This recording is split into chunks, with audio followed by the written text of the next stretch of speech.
So, welcome everyone to this webinar, informational webinar with PALCUS. My name is Angela Simoes.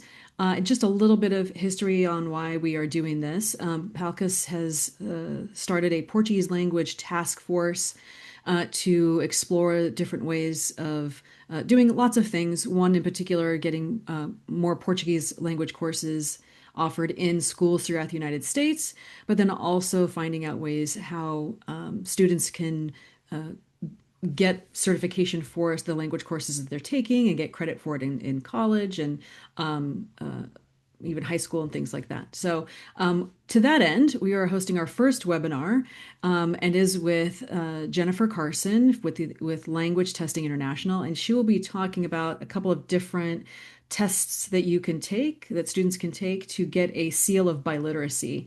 And she will explain what the Seal of Biliteracy is and why it's important to have and how you can utilize it and all those things. My co-host today is Sandra Carapinha, who is owner of Learn European Portuguese Online, and she's also a member of the task force. So thank you, Sandra, for joining us. You're welcome. Pleasure to be here. And thank you, Jennifer, for joining us. We're really excited to have you and hope that everyone finds this information very helpful. So without further ado, I'll let you take it away. Thank you so much, Angela. My name is Jen Carson, Jennifer, and I was a teacher of French and Spanish, and then I was a world language coordinator in a really large district. So we had many languages. Unfortunately, we did not offer Portuguese, but in that role, I worked a lot with the APPL test, which is the ACTFL assessment of performance toward proficiency in languages. And that is offered in Portuguese. So when I left the district, I joined LTI, Language Testing International. I've been here for 3 years in this role as the Proficiency and Learning Specialist.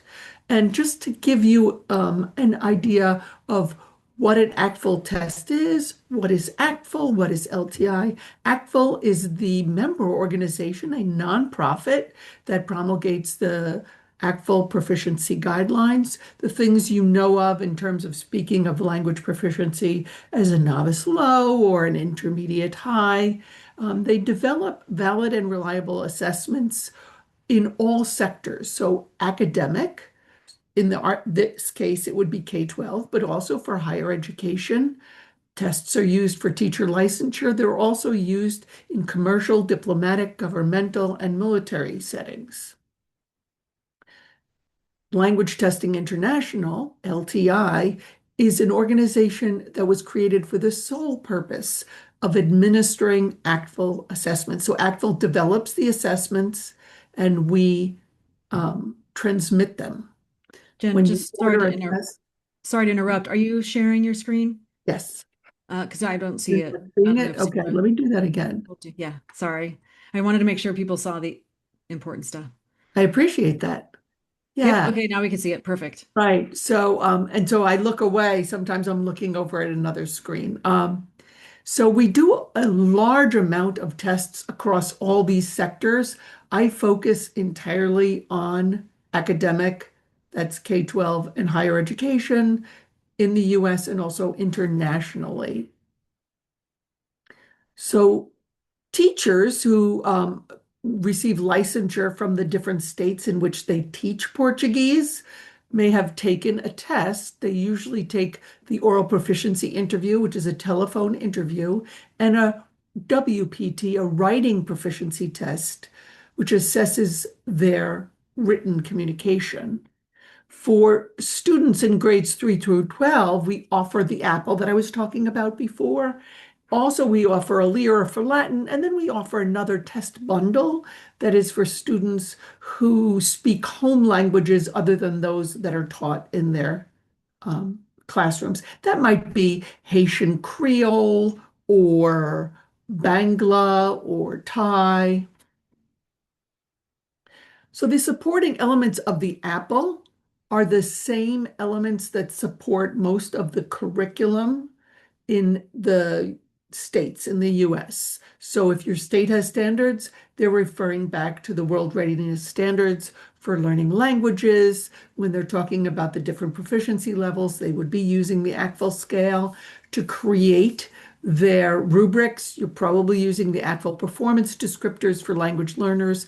And finally, to develop curriculum, most districts and teachers rely on the necessful ACTFL can-do statements.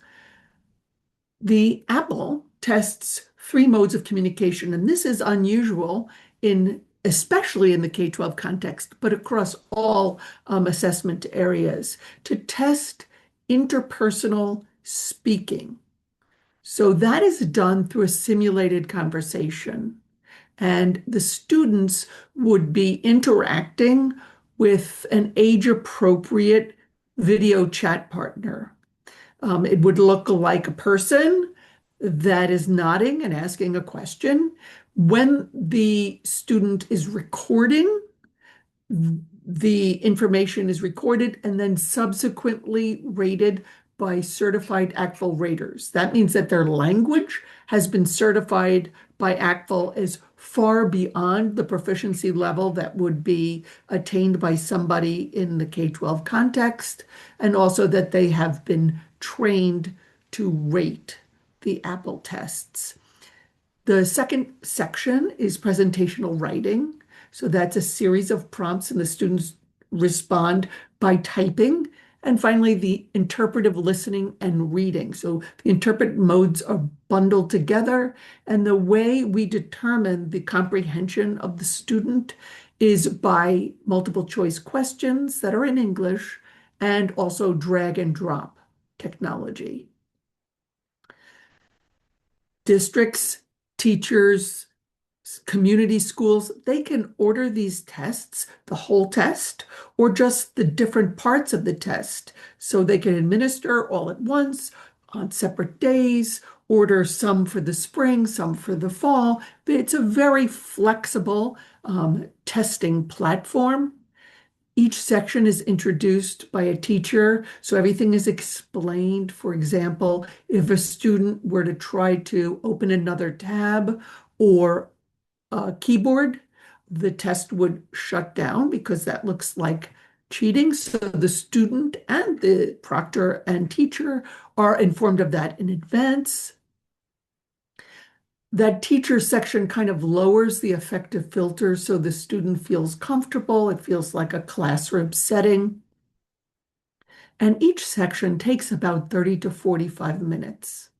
The writing tends to take a little longer than, let's say, the reading or the listening, but altogether, the whole test could be administered in 2 to 2.5 hours. It's a completely online test, and it's available in many languages, including Portuguese. Now, if you have learners whose home language is Portuguese from Portugal, that should not be a problem. The test itself for the interpretive tests is Brazilian Portuguese, but the raters understand both variants, and the students should feel comfortable expressing themselves in both speaking and written form in the language they're most comfortable. So there won't be any issues if they're speaking in European Portuguese or Brazilian Portuguese.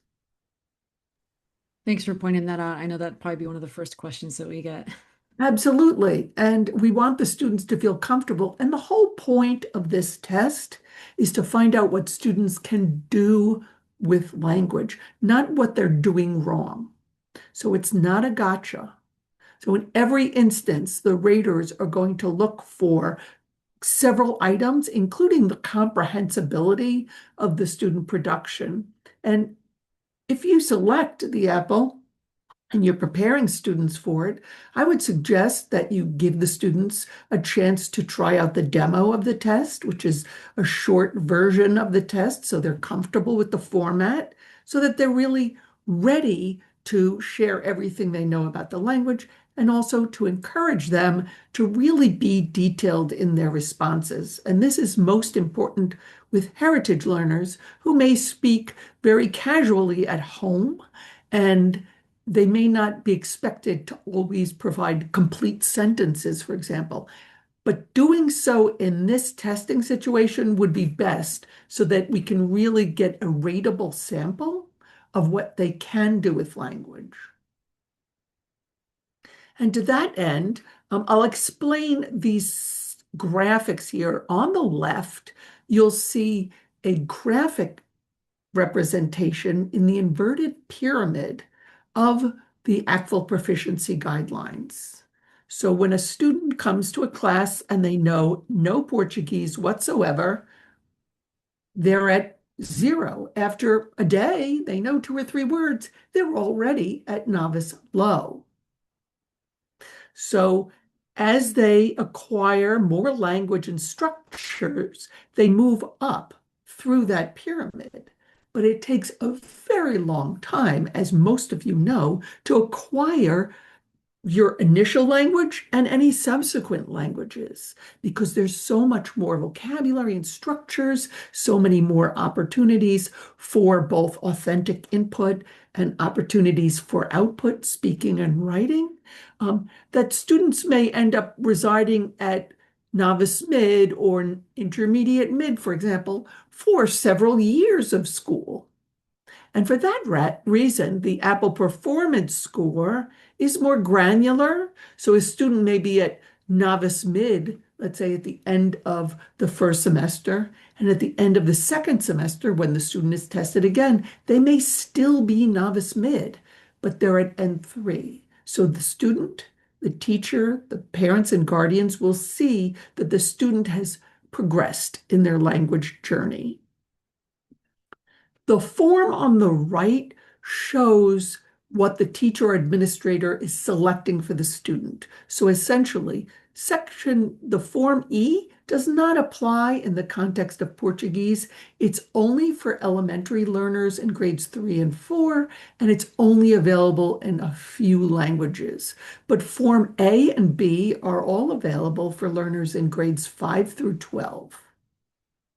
Form A provides half of the prompts in each mode and skill in the novice range that the students would be comfortable in, and then in the intermediate range, which might be a stretch for them. And as you see here, when someone is a novice high learner, they really have a lot of features. You can see with the green and the blue of the next level, which is intermediate. They have a lot of the same language functions. They may be asking original questions, but they may have some inconsistencies or inaccuracies.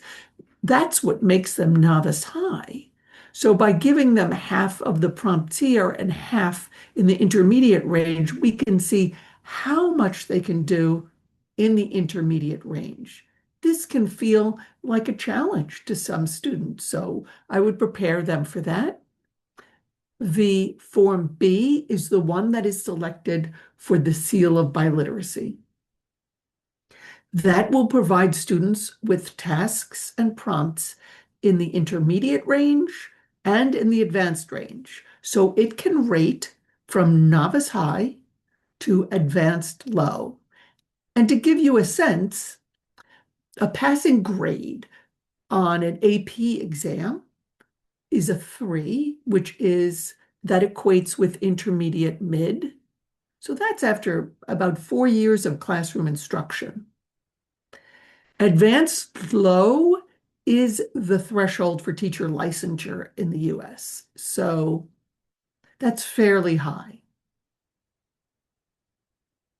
And there are AAPPL higher education assessments for Portuguese as well. And for extremely advanced learners, beyond the threshold of advanced low, you can provide them with these assessments in a K-12 setting. We have that oral proficiency interview. We also have a simulated conversation that can rate through to superior called the OPIC. We have the presentational writing, WPT, the interpretive listening, LPT, and the interpretive reading, RPT. These are the tests that are used in post-secondary education and in commercial settings. This essentially fact is the rubric that is used by the AAPPL raters when evaluating the student performance toward proficiency in the productive skills of speaking and writing. So they'll look at the language functions. Do they ask questions? Do they speak in different time frames? They'll look at accuracy. Are the verb endings correct? Is there agreement between the subject and the verb, or the noun and the adjective? They'll look at context and content, which is the test taker responding to the actual task, or are they just producing memorized language that may be accurate but does not attend to the task? And finally, the text type.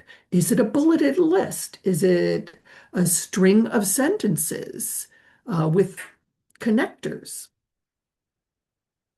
And only AAPPL tests, like the AAPPL, can confer a certified AAPPL rating, and that is considered a language credential. It can be used to attain the Seal of Biliteracy, but it also serves as a credential in its own right that is recognized by higher education and by employers. So your students could, for example, take the test in a K-12 setting and then use their test score in a part-time job.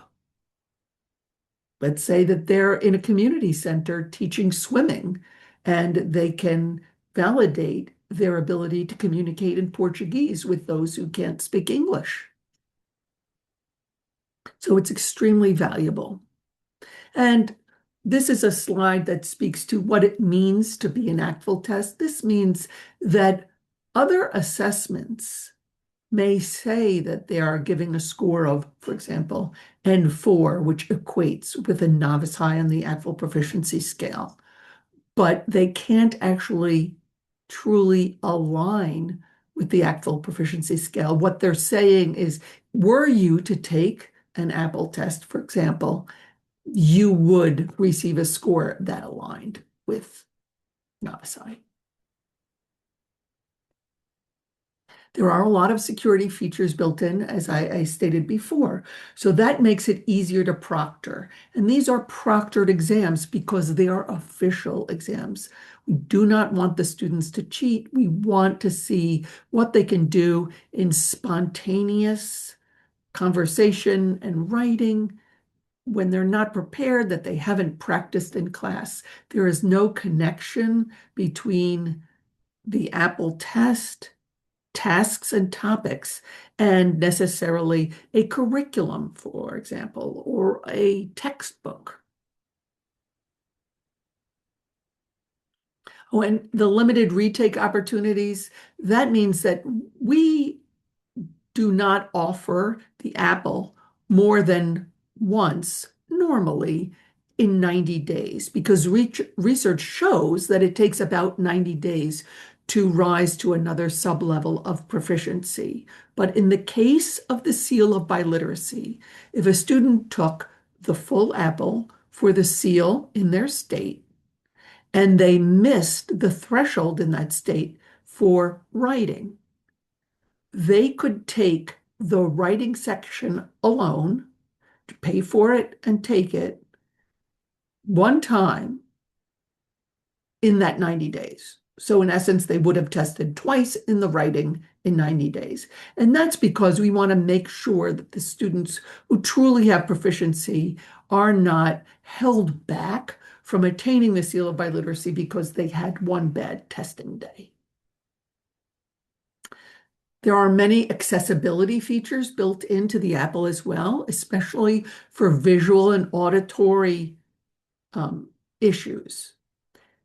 We can also offer accommodations for other issues. For example, if a student has an IEP or a 504 plan that requires them to have directions read aloud to them or extended time to answer, you just need to request that a couple of weeks in advance, and that will be worked out by our accommodations team.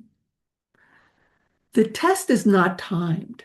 So the interpretive reading, interpretive listening, and presentational writing, not timed at all.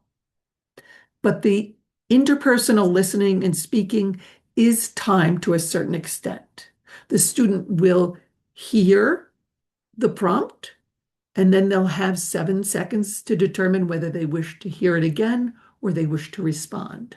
If they wish to hear it again, they press it. If they want to hear it again, they hear it again. And then after 7 seconds, the recording begins. The student then has a minute to record a response. The response does not need to reach the whole minute. They can press to move on, or they can wait until the minute elapses and then the next question appears. So in the instance of a student needing accommodations for extra time, we would, on the back end, make sure that that particular student's test allowed them unlimited time to respond. The students take the test, they receive this official certificate that is broken down with their AAPPL test score for each of the skills and modes that they tested, and also provides a score report that explains to students, parents, teachers, what the student can do with language. And we use the language of the performance descriptors to share that out. We also have a section of strategies that the students can use to move up another sub-level. So this is really helpful for teachers. If they test midway through the year, for example, they might share these strategies with students, or they might use the test scores to group students and devise tasks based on those strategies. There are a lot of data reporting tools, whether you're a small school, an immersion program, a big high school, a communities or Saturday school. You can compare across languages, across schools. You can compare to the national average. You can compare amongst teachers, and that way you can evaluate your program and make sure that all classrooms where students are receiving instruction are having the same focus on communicative competency. You can also, if you test students year after year, you can see the longitudinal growth in a student's proficiency. So there's lots of data that can be used. Those are the reports we provide, but we also have a feature where you can download all of that data and analyze it.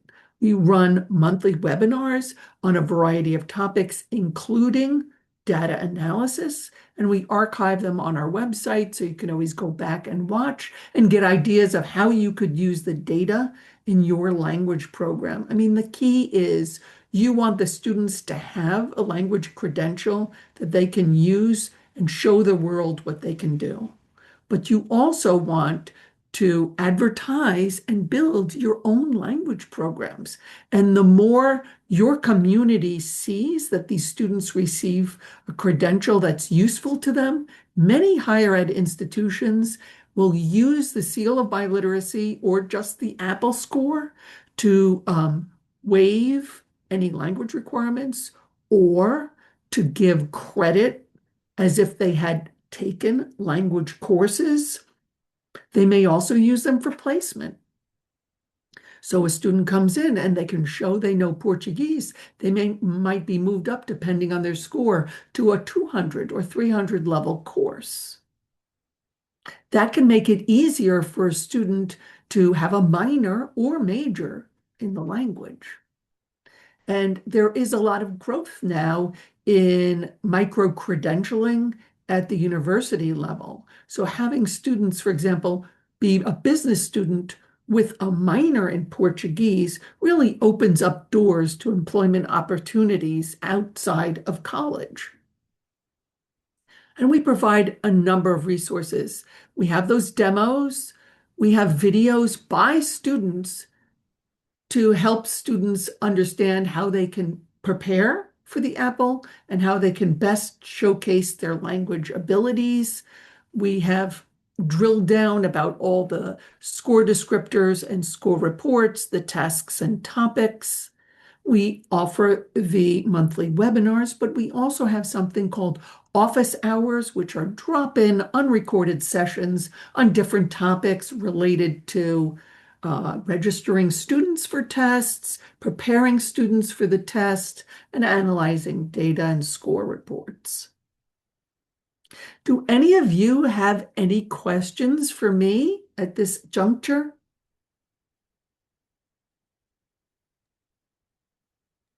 I know, I'm sure Sandra and I have questions. I don't know, Sandra, do you want to go first?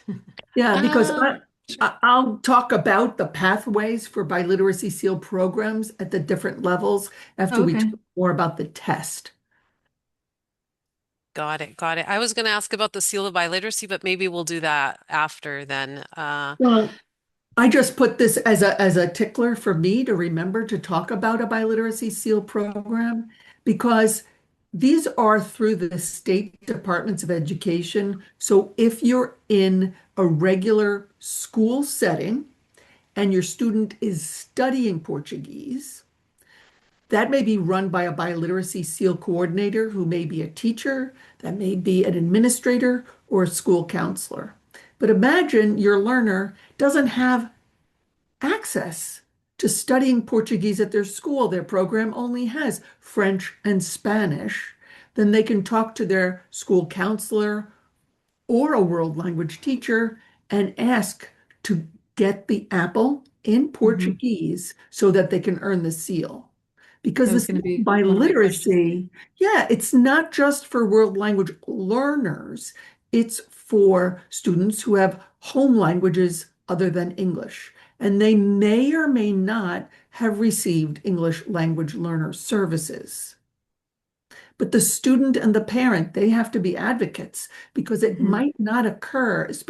Imagine a smaller rural school. It may not occur to them to find out what a student's home language is. When I ran my program, I would go through all the data and do that. But it's because I was thinking about the equity of access and the power of the credential for the student. But if you're in a community school, you can also create your own seal of biliteracy. Most schools that do that will either, some states permit that to come directly through the Department of Ed, but if your state does not, you can look to the specific requirements of your Department of Education, what the students are getting in the public schools, and you can have a biliteracy seal program in your community school. I mean, you could do that, or you could also run a campaign where you publicize it with the parents and guardians and students and encourage them to reach out to their public school or private school personnel about the biliteracy seal. Do you have any other questions related to the seal? Yeah, I was going to follow up on what you were just talking about. So, um, I guess the argument could also, for a parent or student that wants to advocate for themselves and try to get their school to offer this test or, to get the seal of biliteracy, it's not just offering for Portuguese. We can say, listen, you can offer this test in lots of different languages for the whole school, right? So we're not just advocates. So you could almost pair up or like team up with other ethnic groups or other people that want to take this test in other languages, right? You're not just Absolutely. advocating for the Portuguese. So I think that helps our case, right? It helps you because numbers always speak Right. louder, right? Um, Mhm. and so let's say, the student and the parent, and they've got this group of people and they try to get their school to offer it, and the school still says no. Can they go to maybe like another site or another school that offers it? It usually runs through the school. So because of our certification is COPA compliant, and we are also FERPA compliant, which is for students over 13, that means we cannot collect any personally identifiable student information. So we don't collect information about the student or the parent. So we don't interface with them. We interface only with the users on the client site. So that would be a teacher, school counselor, or administrator. So if your student were in a private school that didn't have a biliteracy seal program, I would encourage you to band up with other students and try to encourage them to begin a program. And that would be a private or a community school. But in the public school setting, you'll find that most schools, now that all 50 states have embraced the seal of biliteracy, most schools are aware of it. And if they don't yet have a program, they're open to creating a program. It's becoming more and more sought out because superintendents are using the data. Might they use it? Let's say, how many students take an AP test? How many pass? What is the graduation rate? All of these important indicators of the quality of a school program. And more we're seeing that they're collecting the information about the recipients of the seal of biliteracy as well. Got it.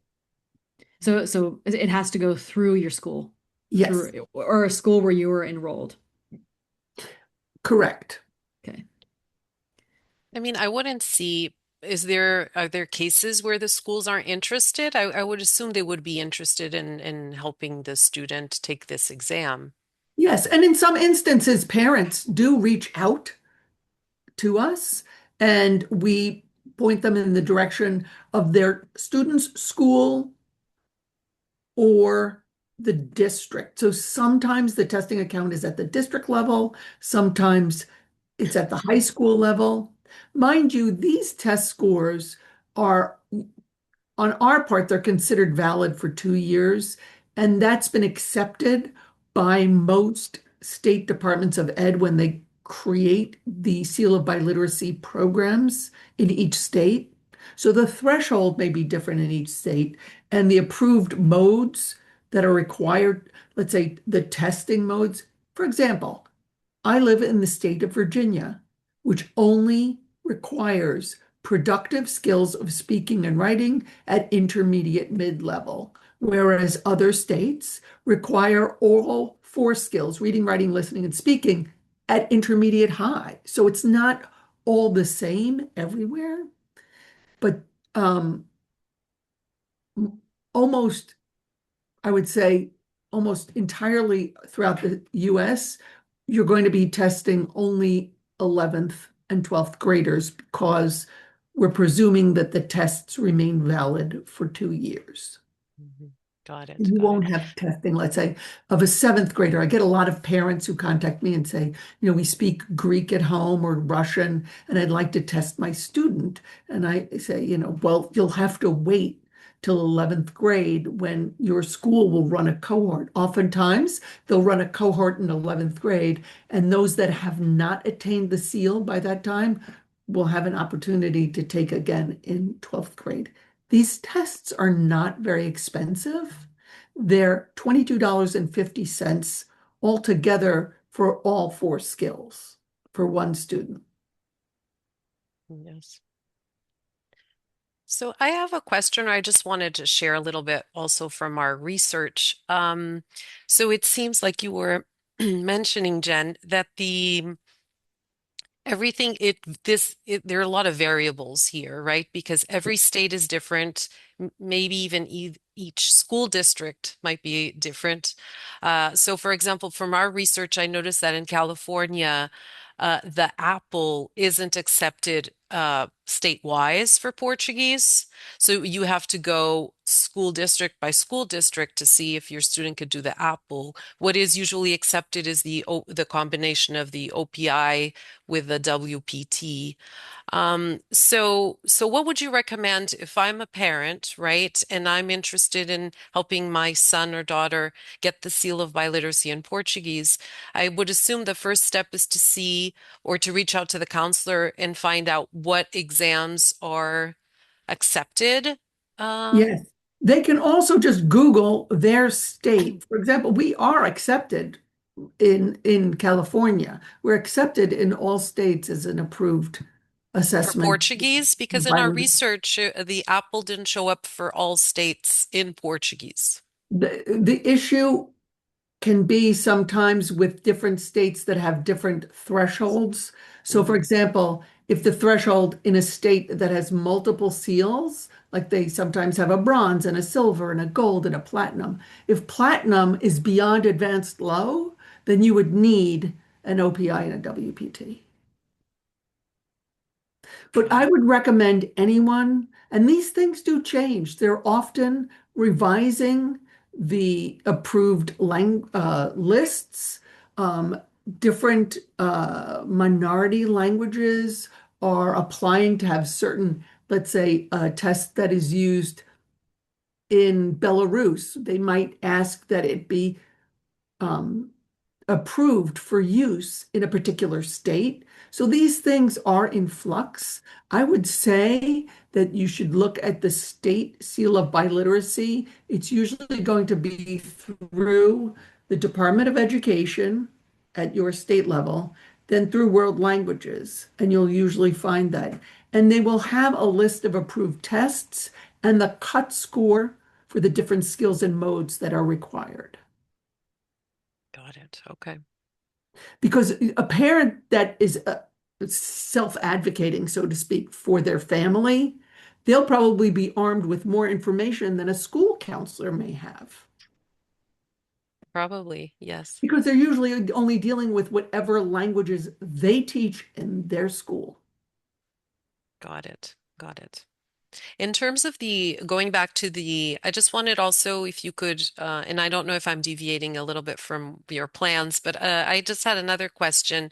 Oh. Um, let's say a student is undecided and doesn't know, should I take the Apple route, which we know has Brazilian Portuguese audios, for example? Should I do the OPI WPT route?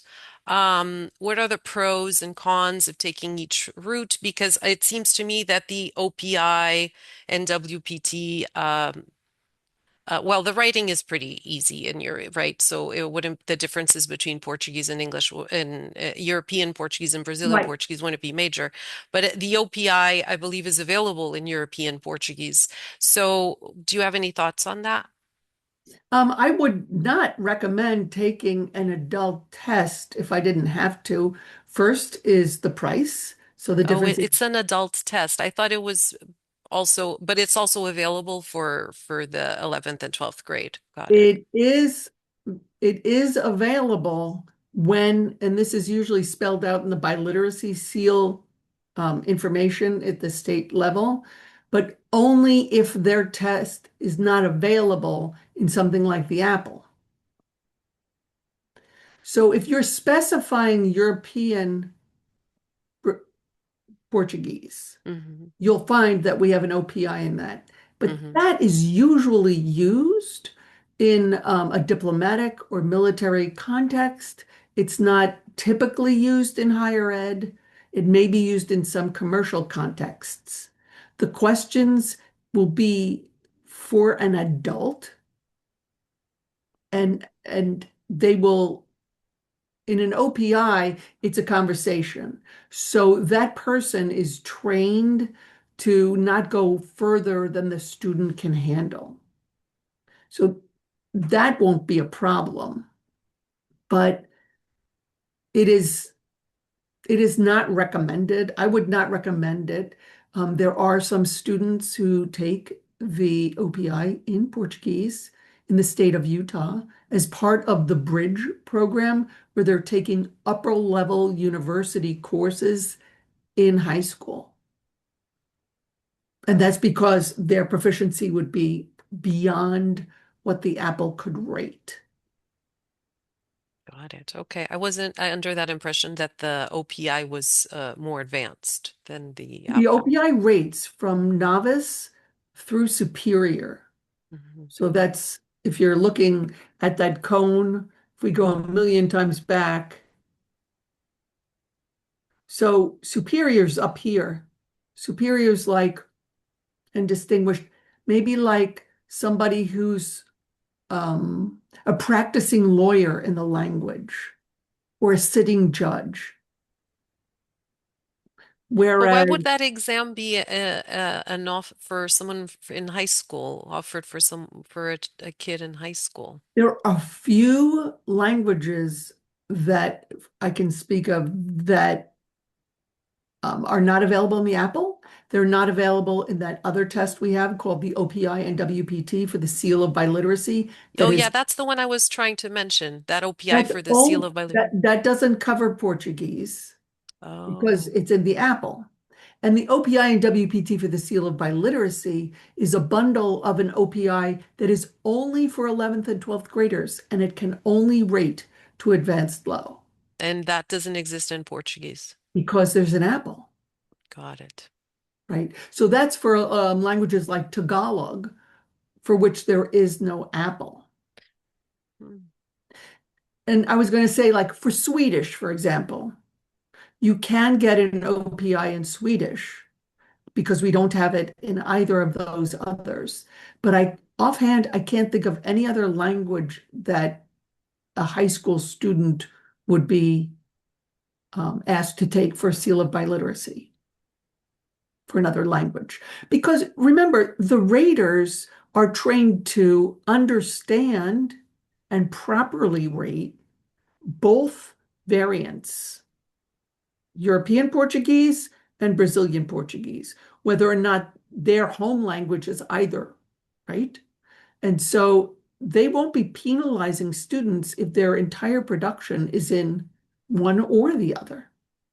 The only issue is with the interpretive, right? But we see that same problem or issue rather in Arabic.